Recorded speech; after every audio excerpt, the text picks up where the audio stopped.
ఇదే తెలుగుదేశం, ఈ జనసేన ఈ కూటమి ఏర్పడినప్పుడు సాక్షాత్తు పవన్ కళ్యాణ్ గారే చెప్పారు.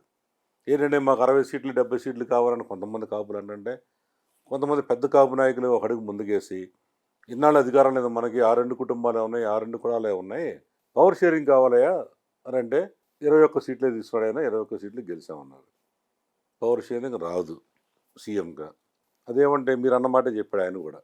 ఏమని కింద స్థాయిలో పదవులు ఉన్నాయి, కార్పొరేషన్ చైర్మన్ నుంచి గ్రామీణ స్థాయిలో మన వాళ్ళకి నేను కింద స్థాయి గురించి 30% మాట్లాడడం వస్తాయి. లేదన్నా. మీరు అదే నేను మాట్లాడుతున్నారు అంటున్నది ఆయన నేను మీకు తేడా ఏముంది ఇప్పుడు? ముఖ్యమంత్రి స్థాయి నుండి ముఖ్యమంత్రి గురించి మాట్లాడలేదు కదా పవన్ కళ్యాణ్ గారు కానీ లేదంటే తెలుగుదేశం పార్టీ కానీ. అదే మీరు చెప్పండి ఏమంటారు ఇప్పుడు ఇప్పుడు ముఖ్యమంత్రి నేను అభ్యర్థిగా? చాలా స్పష్టంగా ఆనాడే ప్రకటన చేయడం జరిగింది. ఉమ్. బీసీవై పార్టీకి ఆనాడు అధికారం, కాదు ఈనాడు మీరు బీసీవై పార్టీకి ఉమ్. అవకాశం వచ్చిన రోజు ఉమ్. 2 సంవత్సరాలు బీసీ ముఖ్యమంత్రి, 2 సంవత్సరాల కాపీ ముఖ్యమంత్రి, 1 సంవత్సరం దళిత ముఖ్యమంత్రి చేసే అవకాశం వస్తుంది, ఆ సామాజిక న్యాయము బీసీవై పార్టీ చేస్తుంది అని స్పష్టంగా 2023లోనే అనంతపురంలో జరిగిన బహిరంగ సభలో బీసీవై పార్టీ తరపున స్పష్టంగా ప్రకటన చేయడం జరిగింది. ఆ ప్రకటనకి ఈ రోజు కూడా కట్టుబడి ఉన్నాము, ఎప్పటికీ కట్టుబడి ఉంటాము. ఖచ్చితంగా ఈ రాష్ట్రంలో సామాజిక న్యాయం జరగాలి అంటే ఇప్పటి వరకు అధికారానికి దూరంగా ఉన్న అన్ని వర్గాలకు అధికారం కావాల్సిందే.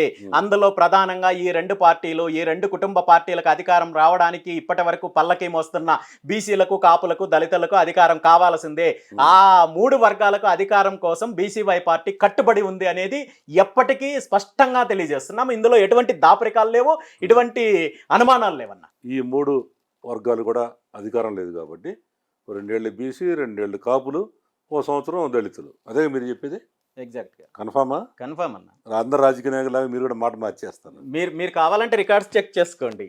నేను దాన్ని చాలా స్పష్టంగా చెప్పడం జరిగింది. అదే విషయాన్ని పార్టీ మేనిఫెస్టోలో ఉంది, అదే విషయం పార్టీ సిద్ధాంత పత్రంలో ఉంది. ఎవడు చేస్తున్నారండి యాదవ్ గారు? మీరు అట్లా అంటారు. ఇప్పుడు మేనిఫెస్టోలో పెట్టినవన్నీ చేస్తున్నారు. ఇప్పుడు ఎవరో చేశారో చెయ్యలేదో అనే అంశం నాకు సంబంధం లేనిది.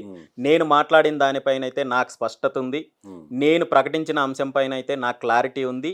ఆ మాటకి నేను 100% కట్టుబడి ఉన్నాను, ఎప్పటికీ కట్టుబడి ఉంటాను. అందులో ఏమాత్రం అనుమానం లేదు. ఒకవేళ రేపు మీరు రాబోయే ఎన్నికల్లో వేరే పార్టీతో జతగట్టి షేరింగ్కి సీట్లు పంచుకొని వెళ్ళారనుకోండి, అప్పుడు మీ ఆశ నెరవేరదుగా?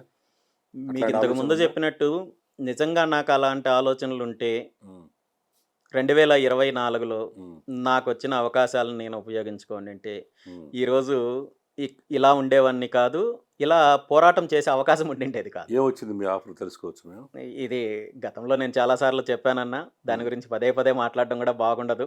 ఏది ఏమైనా ఒక్కటి క్లియరు, బీసీవై పార్టీ స్థాపించింది ఒక ప్రత్యామ్నాయ రాజకీయం కోసము, స్వతంత్రంగా రాజకీయం చేయడం కోసము. దీని వెనక ఎవరి యొక్క ఒత్తిడి కానీ, ఎవరి యొక్క ప్రలోభాలు కానీ, ఎవరి యొక్క ప్రోత్సాహం కానీ లేదు. 100% ఈ రాష్ట్రంలో 100% బలహీన వర్గాలకు, బహుజనులకు అధికారం కావాలి. ఈ 2 పార్టీల ద్వారా అణచివేతకు గురవుతున్న అన్ని వర్గాలకు న్యాయం జరగాలనే ఆలోచనతోటే బీసీవై పార్టీ స్థాపించాము, ముందుకెళ్తున్నాము, ఎన్నికలు చేస్తాము, అధికారంలోకి వస్తాము.